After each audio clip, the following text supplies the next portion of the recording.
are now watching Debating One-on-One with Sammie. Since this is the first episode of the show, a quick introduction is needed to explain how the show has begun. So the Sammie you all know is currently a show host, but she was trained for debating in high school, and thanks to her amazing team, they were crowned champion for the first ICSS English debating competition back in 2012. And she had also advanced into the semi-finals upon her first attempt for joining the Queen's University Belfast internal mooting competition back in 2014. So before we begin the show, disclaimer. The contents of this video is purely for entertainment purposes and to appreciate the true art of debating by using facts and logics. And there is no intention to attack, nor offend, nor mock any parties being used as an example or reference to support their motion. It is a pure reflection of the two inner voices wanting to express their views and to debate against each other. And we would like to invite our fellow audiences to also respect both points of views. So one of the hottest news trending recently is the newly eliminated MasterChef Australia star Sarah Tiong, who accuses Triple M, an Australian radio station, of racism after being greeted by the host in Mandarin Chinese. Hence, the motion of the day is, this house believes that assuming someone can speak the language of their ethnicity is not racism. The government would support the motion while the opposition would be going against it. Debating style is going to be in parliamentary style, but the shortened version.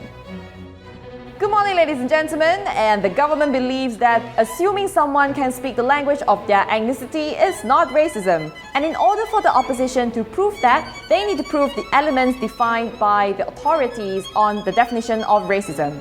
Which leads to the first point of the government, which is definition of racism, firstly made by the Oxford Dictionary. Racism means prejudice, discrimination, antagonism directed against someone of a different race based on the belief that one's own race is superior. Keyword: prejudice, discrimination, antagonism, and superior.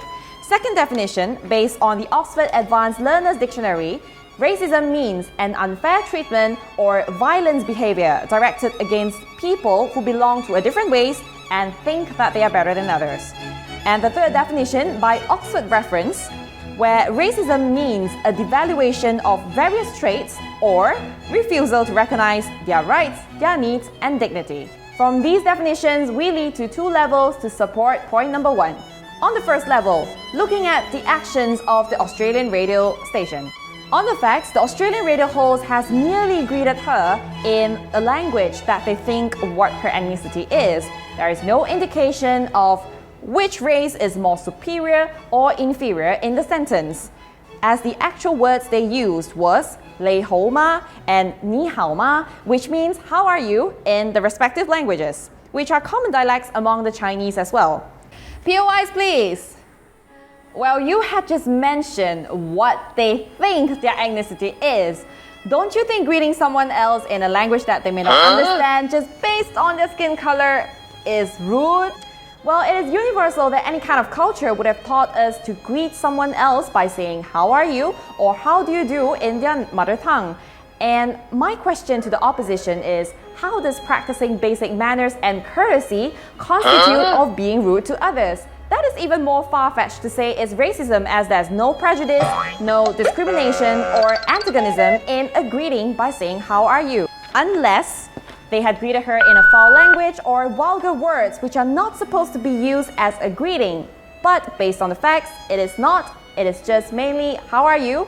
And we don't think saying "how are you" or "I love you" in different languages, despite the other person might not understand it, considers to be rude. It should be a beautiful thing. And by the way, this is an open era for us to celebrate the differences of languages and cultural identity. Moving on to the second level to support point one, which is to look at the actions of the Australian radio station. It is definitely not insulting to state her name as it is, and there is a clear distinction between the definition of misunderstanding and being racist, as the former means it's an innocent mistake made by the party about the culture's identity, while the latter means intentionally displaying hostility against one's cultural identity. Now, take a popular meme as an example, where how Asians think all whites look the same and how whites think Asians look all the same. It is because the world is so big and diverse, and if we are not born or raised or even exposed to the specific ethnicity much, it is common to have misunderstandings, and that shouldn't constitute as racism, as it is just a mistake. Moreover, as a professional media body, it is obvious that the Australian radio host, by saying "How are you?" in Cantonese out of courtesy, does not contain any malicious intention to mock one's cultural identity or to think which race is more superior or inferior, but instead it is to show hospitality and quoted from On Hand Agrarian. Open quote, making efforts to notice someone's features and mannerism to acknowledge what they thought was her culture, which is the exact opposite of racism. It's called courtesy. Closing quote. As again, for racism to establish, the opposition needs to prove that the element of the indication of a specific race is more superior than the other has to be present. The classic example of this would be the most recent news about an American black, George Floyd, being nailed to death by a US cop, which his actions directly implemented that the blacks were at a inferior position, which that was truly disturbing, and that was actual racism happening in the current century. Why this motion must stand also leads to point number 2, where the government believes that the way Sarah Tiong had marketed herself by associating heavily with the Chinese culture by making Chinese cuisines could have contributed to the confusion of her cultural identity. It is arguable that the entire situation is just a big genuine mistake between the both parties because, as pointed out by On Hand Agrarian, open quote, Sarah Tiong is a farmer who proudly grows heritage foods from the ASEAN region, had been happily cashing in by the way she markets herself with her pigmentation to push her pig agenda. Closing quote. By making Chinese cuisines such as bak kut teh and having a Chinese surname certainly would have contributed why people can mistakenly about her ethnicity and thought she could speak the language. And again, all the host asked her was the most basic of the language, which means, how are you? Based on Sarah's own statement, quoted from On Hand Agrarian, open quote, would it be racist if someone gave her chopsticks, a Chinese chef's knife, a packet of bak kut teh spices, invited her to a kimchi tasting event? Evidently not. Closing quote.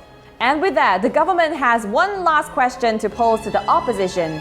Wouldn't Sarah's action by denying her roots with reference to such heritage by rejecting the language considers racism instead? And number 2, why is it not offensive to be associated with every details of the Chinese culture except the language? And with that, the government urged the parliament to affirm the motion as assuming one can speak the language of their ethnicity is not racism. Otherwise, it is absurd. 如果唔係周街都係 racism 咯，如果唔係周街都係 racism 咯。